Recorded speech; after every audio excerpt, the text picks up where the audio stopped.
ప్రశ్నించడమే ప్రజాస్వామ్యానికి ఊపిరి. పాలకులను ప్రశ్నలు భయపెడుతున్నాయని, ఒకప్పుడు ప్రశ్నించడమే న్యాయమనే వారని, ఇప్పుడు అదే నేరమవుతుందని జస్టిస్ సుదర్శన్ రెడ్డి అన్నారు.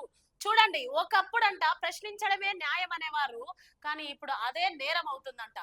ఎప్పుడైతే మనం ప్రశ్నిస్తామో అప్పుడే మన బానిసత్వం నుండి మనము విడుదలవుతాం. డాక్టర్ బిఆర్ అంబేద్కర్ గారు చెప్పిన మాట ఏంటంటే, ప్రశ్నించకపోతే మనం బానిసగా ఉంటాం. ఎప్పుడైతే నువ్వు ప్రశ్నిస్తావో, ఒక మాట ఉంటది చూడండి, ప్రశ్నిస్తే పోయేదేముంది బానిసత్వం తప్ప అని. మనం ఎప్పుడైనా కూడా మనమున్న ప్లేస్ లో, మనమున్న జిల్లాలో, మనమున్న జాబ్ లో, మనమున్న రాష్ట్రంలో క్వశ్చన్ చేసే తత్వం మనం నేర్చుకోవాలి. ప్రతి మనిషికి ఆ లక్షణం ఉండాలి. అదే సుదర్శన్ రెడ్డి అంటున్నారు చూడండి, ప్రభుత్వాలే వ్యాపార సంస్థలుగా మారిన పరిస్థితులుగా ఉన్నాయి. అలా తయారవుతుందంట ప్రభుత్వం. ఎప్పుడైతే మనం క్వశ్చన్ చేస్తామో అప్పుడే ప్రభుత్వాలు కూడా మారే అవకాశం ఉంటది. రాజకీయ నాయకులు మారే అవకాశం ఉంటది. మన భవిష్యత్తు మారే అవకాశం ఉంటది. ఇది చాలా జాగ్రత్తగా గుర్తుపెట్టుకో.